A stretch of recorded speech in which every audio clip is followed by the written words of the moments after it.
in a bit. Hamza is here with us, bro. You at the game today? Yeah, I was at the game, man. I was at the game today. What did you make of it? What did you make of it being there, bro? Obviously, go on. I went there, and I'll tell you because I sat with near Arsenal. Can't hear you. You're on mute. Can't hear you. Something happened. You did something. You changed. Hamza, we can't hear you. You're on mute. He's not on mute. You're not back. I'm lip reading him. He's still making a speech. No, like Yeah, Hamza, we can't hear you. Maybe come in and out of the stream. He's going to come back. I don't know what happened there. That was the weirdest thing ever. We'll come back to Hamza in a few moments. We'll do some super chats until he comes back here. City fans can't be humbler and accept a draw. Wow. Can't believe what Arteta made Jesus play after the weekend he's had. Terrible. Question for Saad: if your star boy had ginger hair like Harvey Barnes and didn't cuddle puppies, would people rate him the same? My baller, Harvey Barnes. Okay, so the thing is with Saka, he still manages to show up at times. He still manages to show up at times and get something going. In this game, he wasn't the best. Yes, I can give you that. But in other games, he's been the one that's really put out GNA for us. He's the one who's got the assist. He's the one who got against Brentford away. He's the one who got us that assist to get the ball over to Kai Havertz.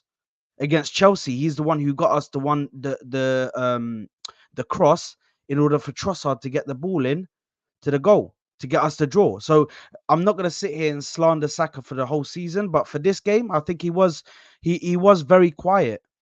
He was very quiet. I agree. I think he's carrying. I think he's carrying something. Again, it was it's an Achilles injury. Is what they've said is an Achilles injury, which he's trying to work through it, and they're working with it. But yeah, fair dues. Hamza's back with us now. There you go, mate. Give us your thoughts. Yeah, sorry, I had a phone call. Basically, listen, I was there at the game, and I saw two teams. One team that came there and they played football, and there's one team there that we know they came there to park the bus. It's a fact.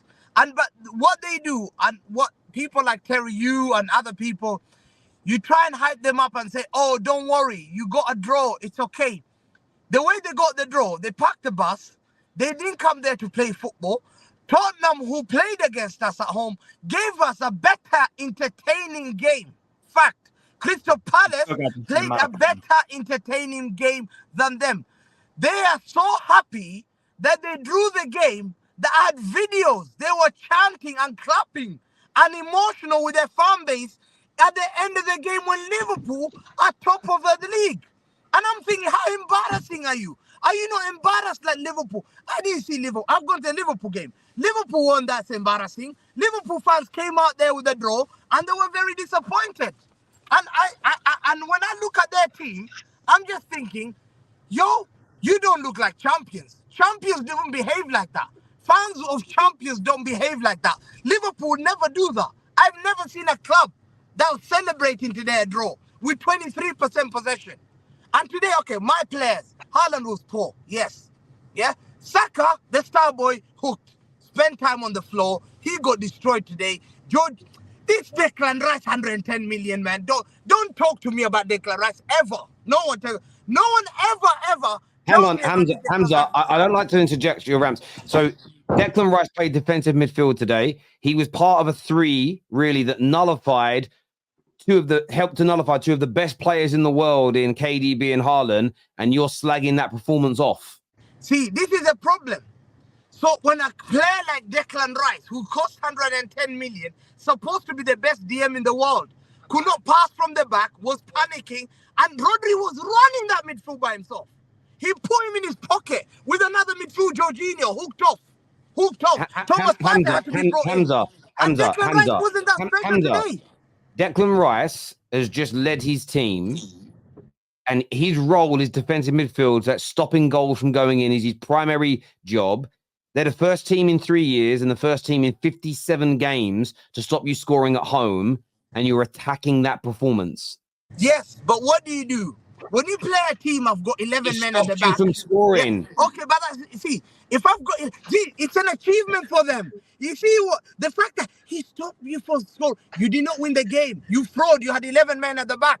Yeah, we couldn't go past them, but we created 2 or 3 chances. We should have scored with the Haaland player. Can I ask you a question then? You had less shots on target than them, and they had more big chances in the game than you. But they didn't. But they didn't try to attack, and you did. Talk to me about the poor performances from your players, where you were attacking and playing proper football, but you failed to deliver. Talk to me about the poor performances from KDB, Haaland, because you've just said it wasn't the Arsenal players because they were rubbish. So what went wrong for your players today? KDB came from injury. Haaland wasn't holding the ball thing, but he got involved as the game went on. And I thought that for us, our point of view, you're right. Haaland could have been involved. You're right, 100%. I say, yeah. But KDB was creating. He just came back from injury, and I thought KDB didn't have a bad game because every time KDB got the ball, he was running. He was running on their players. We were creating chances, but we're not like frauds who just shoot from, like Bruno Fernandes who be shooting from 30 yards 20 times. We don't do Kovacic. Yeah, Kovacic. Vardio was impressive. Vardio was the best player today. What about Foden? Hamza? Foden was poor, but Saka was the worst player I've ever seen. Saka gained. No, 1 second. You come out with this. No, because you all come out about these players. I'm calling my players out. Foden was poor. Haaland was poor. I think the rest were good. Rico came on, an 18-year-old. Marvelous. Fantastic. We had injuries. We had three injuries, main injuries. And we had to get our 18-year-old to play. I think City, we are very disappointed. Terry, I'm so disappointed. I've not been disappointed for a long time. Because why? I should be winning at Etihad. You're right. Yeah? But that's our mentality of a champion talks. If I drew against any other team, I'll be disappointed. But this fan base wants us to congratulate them for drawing to Man City when Liverpool are top of the league, when they needed to win. I needed to win. Both of us have failed. Why don't we just shake hands and say we both failed and Liverpool are now top of the league? Do you want to know what the difference is, Hamza? Do you want to know what the difference is? Is Arsenal not as good or haven't been as good as City consistently for the last 4 or 5 years? So you're at a different stage of your journey. You've been at the top. You've been at the peak. So home and away, when you don't win, you can afford to be, or you're able to be frustrated because you feel like you should be beating everybody. But a team that is only in its second year of competing for titles in over a decade, really, this is a gateway moment for them where they're like, okay, they normally get battered at your ground. Now they're going there and stopping you from even creating chances. That is something for them to be proud of and hold on to. These same Arsenal fans, in 4 or 5 years' time, if they are still competing in title races, having won title races, and maybe they're considered the best team in the world, they won't view it in the same way. The difference is here is you're looking at Arsenal fans' happiness and joy with where their club is at in terms of its current journey, but you're looking at it through Man City lenses. And you can't do that in life. No, but this is the problem. This is the problem that we accept failure in this country. Yeah, Leverkusen are chasing the league on the first year. They were going to win the league with Harry Kane being bought for 120 million. That's embarrassing. Leicester City came and won the league. No excuses. They didn't say Hamza needed 2 years to build, 3 years to build. But these frauds want us to give them 5 years. We took a point at the Etihad. Hurrah, hurrah. 1 second. They spent 700 million. When you go to the bank and you take 700 million out for transfers and you don't win the league, then surely you should be called a failure because you're being asked. You're rattled. You're rattled. You're rattled, because Hamza. I tell you why, Terry. People like you would give them that hype that you're doing well, and they're happy to take certificate of participation more than trophies. They're happy to have certificate of participation being second and hold their certificate and say, hold on, congratulations, Ateta. This year again, you're second. There's your certificate. I don't accept it. If I don't win a league, I'm a failure. Fact. And that's what City fans are very disappointed. But we call our players. But you to say, oh, don't worry, you're part of the project. What project is it? Is it a fraud project? Last year you failed badly. You have to win the league this year. So if Klopp wins the league with Endo, how embarrassing is them? How embarrassing are they if they win in Conor Bradley? How embarrassing are they? We should congratulate Liverpool then. And but you want to praise them to downplay Liverpool and to downplay us as well. And No, Hamza, can I ask you a quick question? Sorry, let me just go back to this. Hamza, I have to call you out on that. First of all, I get there's a bit of banter, but I have Liverpool as the favourites to win the league. So how am I elevating Arsenal above Liverpool when I have Liverpool as the favourites to win the league? I'm saying that if they don't win the league, Arsenal, we don't congratulate them and say it's a project. We say you're a failure. I come out here as a failure. That's fine. That's absolutely fine for you to do. I'm just stating that you expecting Arsenal fans to feel this way about a draw away from home at the best club in the world is a different feeling for them than it is for you because you're at the top of the tree. I feel differently now about Man United. I feel differently now about Man United wins than I did 15 years ago when we were at our pomp because we're not the same team anymore. And there's no way, right? When you got promoted from the Championship back to the Premier League, you must remember that, right, Hamza? Yeah. You would have celebrated that by crazy. Now, being in the Championship would be seen as failure, right? Yeah, absolutely. But why did you celebrate it? Why did you celebrate it back then? No, that's different. That's a different era. We're talking about. It's not a different era. It's because your club was at a different stage in its journey at that point. So therefore, getting promoted from the Championship was a massive thing. But because you're the best team in the world right now, everything's bad. Like just drawing one game is awful. But Arsenal are not where you are, so they see things through a different lens and perspective. That's all it is. Yeah, but we're saying, Terry, like in terms, I believe this is the worst City side since Pep took over in terms of our midfield and everything else. Because we had exceptional players when he took over. We had David Silva, Leroy Sané, Sterling. They were there. KDB, Yaya Toure, Fernandinho. They were there. But this side, if you cannot take opportunity against this Man City side, who are trying to rebuild, who've lost players through injuries. We didn't have Calvin Phillips. We had to lose him out. We just recruited players like Matthew Nunes. You have to take advantage and say, it's a failure. But for them to say, we came there and drew a game, we should be congratulated. We both failed. Liverpool are the winners today.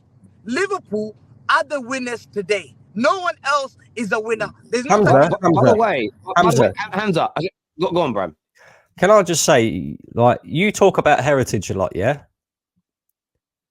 Well, when it comes to heritage, right, in terms of Arsenal versus Manchester City at the Etihad, we ain't won there since 2015, right? So us getting a draw there today is a reasonable bit of success, I suppose, in a way. Come on, you got to look at it that way because you talk about heritage, right? You talk about, this, that, and the other. You're the team that was expected to win that game today, regardless of your injuries, etc., or whatever else, because you're the treble winners. Yeah, you're at home, all the rest of it. We ain't won there since 2015. So the fact that we come away with a point, we've took 4 points off of you in the Premier League this season, 4 points off of Liverpool in the Premier League this season. You're our two main title rivals. Why can't we celebrate that, bro? Can I also just add as well that Manchester City and Liverpool have gained 2 points in each game against each other. We've gained 4 points in against them over 2 legs. Right? 2 wins. No, 8 points. Wins No, that's absolutely right. And Hamza, I get why you're disappointed. And this is what I think you're doing, Hamza. Let me ask you this question. I think, Hamza, you're disappointed, just like V, who said he wasn't, in your team's performance, your players' performances today. But instead of going fully in on what you're disappointed about, I feel like you're deflecting slightly and having a go at Arsenal fans who are not celebrating a draw, but are accepting of it. So I think you're deflecting away from your own frustrations at your own club and you're pointing them at Arsenal. How do you respond to your charges, Hamza? No, we're disappointed. City fans have come out there. As soon as the final whistle was played, City fans walked out. They were shaking their head. I asked them, do you think we win the league? They were all nodding off and saying, it's such a bad result for you. We're very disappointed at the way that we should have won that game today. There's no doubt about it. Yeah, we're very disappointed. We're saying, listen, it's Manchester City. If I don't even beat, let's say, Real Madrid at home, I'll be very disappointed. So who's Arsenal? So to me today, when I saw the game, I predicted we'll win the game, but we've come there with a 0-0 draw. It's not the end of the world because Man City are the only football club that I know, other than the United and Real Madrid, United in the past, that just don't give up until the final whistle, until the final day when you're handed the trophy. We don't feel that this is the end of the world for us. It's a disappointing draw. But for me, I'm looking at Arsenal's fixture. I'm thinking this is your opportunity. You should have tried and take advantage because you're not going to get a better advantage. You have to go to Tottenham away. You have to go to United away. And Arsenal are the title race. Fact. No. Fact. Hamza, please. Let's. I mean, if we're going to banter, let's do banter. Like if we want to have banter, let's banter. But if we're going to talk facts, let's talk facts, right? Arsenal played very badly today, according to our standard of how we think Arsenal should play, right? But defensively, we played well. You can argue with you can argue with your keyboard, you can argue with your phone, you can argue with yourself in your mind about whatever it is that you want to believe. The truth is, as badly as we played, you could not put one past us. The almighty treble winners, the almighty, we are the best team, we have the best coach. As badly as we played, the only thing we were good at today was defense. Everything else, we were horrible. As an Arsenal fan, I was disappointed watching the game. But I will say this. We played so badly. We played a stinker, and that stinker got us a score draw. I mean, a scoreless draw. Like, we tied you. We stopped you from scoring for the first time in how many games at your stadium? And then you sit here and say, Arsenal's out of the title race. Stop projecting your witchcraft to our team. Project it on your own team. I mean, I think to say that Arsenal out of the title race is they're not the favourites, but they're not out of the race. They're 2 points off the top with the better goal difference. Liverpool lose their next game and Arsenal win, they go top and clear by a point. So, to say they're out of the title race is crazy. We've got some super chats here.